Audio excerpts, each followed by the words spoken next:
दोस्तों, मेरे YouTube channel पर मैं आपका स्वागत करता हूं। और राष्ट्रपिता महात्मा गांधी जी की अमर कहानी, ये जो श्रृंखला वीडियो चेन वीडियो हम बना रहे हैं, उसमें ऐसा है कि बापू की जो आत्मकथा है, उसमें दक्षिण अफ्रीका का बहुत गहरा एक प्रभाव है।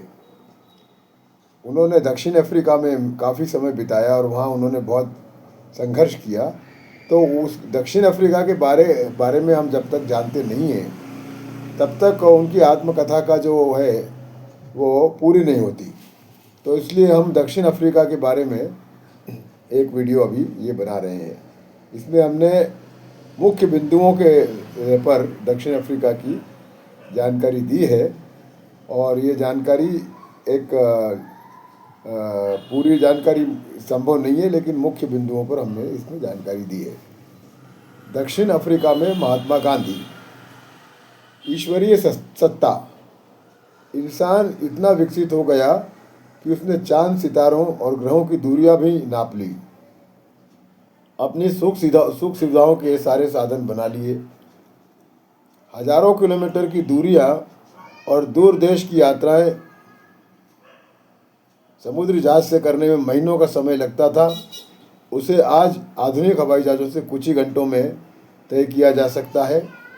मशीनीकरण इतना हुआ कि जिस काम के लिए 50 साल पहले हजारों मजदूर और महीनों लग जाते थे, वो आज मशीनों की मदद से कुछ ही मजदूर कुछ ही दिनों में पूरा कर देते हैं। जहाँ जीवन का विकास मानव ने किया, वहीं उसने इसके विनाश के भी आधुनिक साधन बनाकर रखे हैं। इतना सब कुछ होने पर भी ईश्वरीय सत्ता अपनी जगह कायम है। परमाणु ऊर्जा के जनक महान वैज्ञानिक अल्बर्ट आइंस्टाइन ने भी माना था कि इस सृष्टि को चलाने वाली कोई अदृश्य शक्ति है जो ईश्वर है।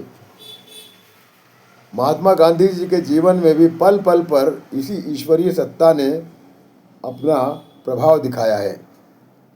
महात्मा गांधी जी ने अपनी आत्मकथा में लिखा है कि मेरे जीवन में जो भी मैंने सोचा, ईश्वर ने कुछ दूसरा ही किया, लेकिन उसने पल पल पर मेरी रक्षा की।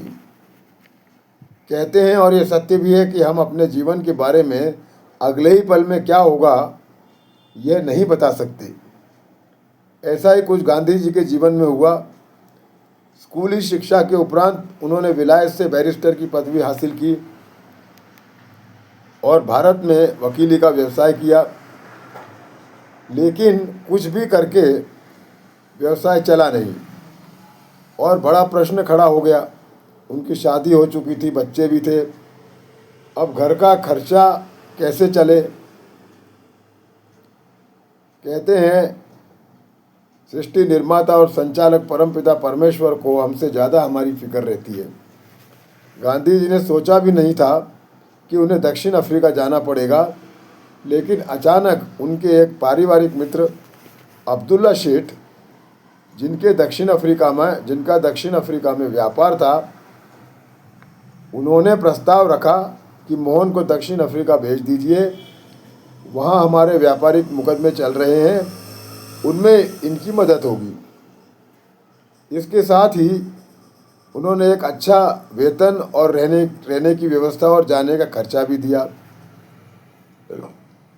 कहाँ तो जीवन चलाने का प्रश्न था और कहाँ सब कुछ मिल गया और सारे प्रश्नों का समाधान हो गया। इस प्रस्ताव को स्वीकार करके वे दक्षिण अफ्रीका के लिए रवाना हुए। और जब वे वहाँ एक ट्रेन के प्रथम श्रेणी के डिब्बे में यात्रा कर रहे थे, तब उन्हें यह कहकर कि काले आदमियों को प्रथम श्रेणी में बैठना मना है, जबकि उनके पास टिकट था, फिर भी उन्हें पुलिस ने एक सुनसान स्टेशन पर आधी रात को धक्के मारकर डिब्बे से बाहर फेंक दिया।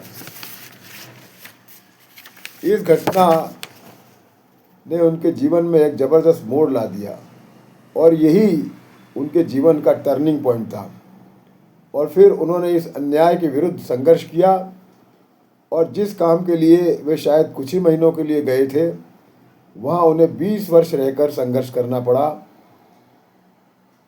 और उनके संघर्ष का दूरगामी परिवर्तन हुआ और रंग भेद का ये जो युग था उसका अंत हुआ और दक्षिण अफ्रीका में मूल निवासी जो काले अफ्रीकन नागरिक थे उनको आज़ादी के साथ सत्ता मिली। इस परिवर्तन के लिए गांधी जी ही प्रेरणा थे, हम जानेंगे आगे, लेकिन इससे पहले दक्षिण अफ्रीका के बारे में समझ लेते हैं। दक्षिण अफ्रीका आधुनिक काल में इसकी 3 राजधानियां हैं, केप टाउन, प्रिटोरिया और ब्लूमफोंटेन। इसकी आबादी आज 24 के हिसाब से 2006 करोड़ है और इसके राष्ट्रपति साइरल रामाफोसा है। ये आज की इसकी स्थिति है।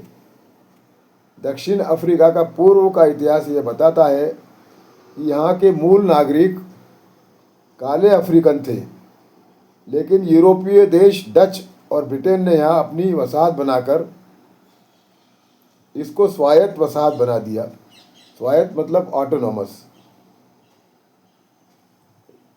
बना दिया था, जिसमें दिखावे के लिए स्थानीय लोगों का शासन हुआ करता था, पर वे सभी गोरे होते थे, अतः अपरोक्ष रूप से ब्रिटिश ही उन पर राज्य करते थे।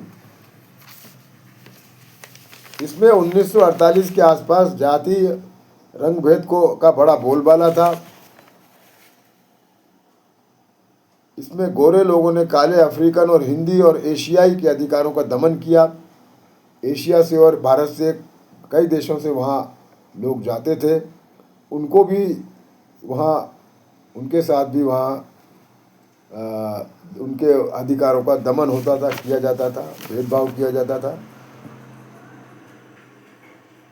बाद में अंग्रेज़ों ने इसको संघ भी बनाया, यूनियन ऑफ साउथ अफ्रीका, लेकिन वो सब दिखावा था। पूर्व काल में यहाँ लगभग 1.25 करोड़ अफ्रीकन जनजातियों का राज्य हुआ करता था, 1.25 करोड़। काफ़ी वर्षों बाद यहाँ पुर्तगाली डच आए और उन्होंने केप टाउन बनाया। लगभग 150 साल पहले ब्रिटिश लोगों ने डच किसानों को, जिन्हें वे बोअर कहते थे, उनको उकसाकर ब्रिटिश लोगों ने इस पर कब्जा कर लिया।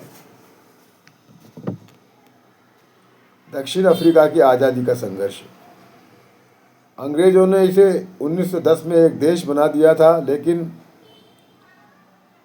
वहाँ के सभी लोगों को आज़ादी नहीं थी और रंग भेद की नीति के कारण वहाँ के मूल नागरिक और जो एशियाई लोग थे उन पर अन्याय होता था।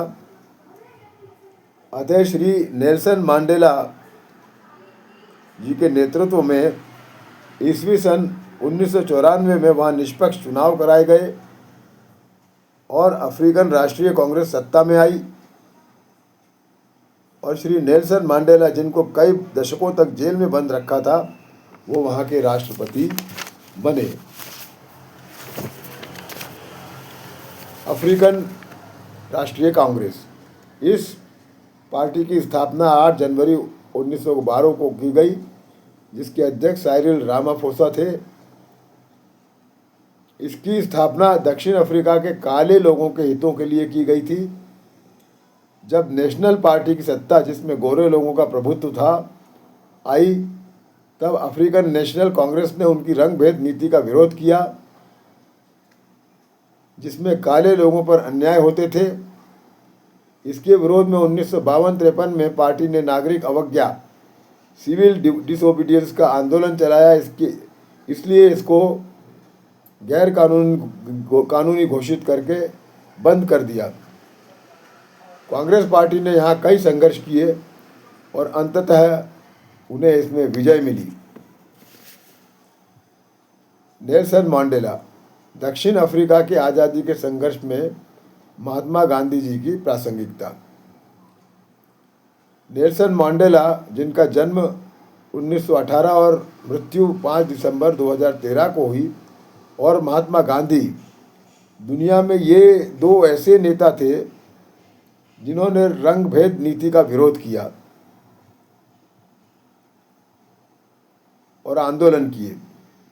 नेल्सन मंडेला ने कभी महात्मा गांधी को नहीं देखा, लेकिन वे महात्मा गांधी के अहिंसक सत्याग्रह से प्रेरित हुए, इसलिए उनको दक्षिण अफ्रीका का गांधी भी कहा जाता है।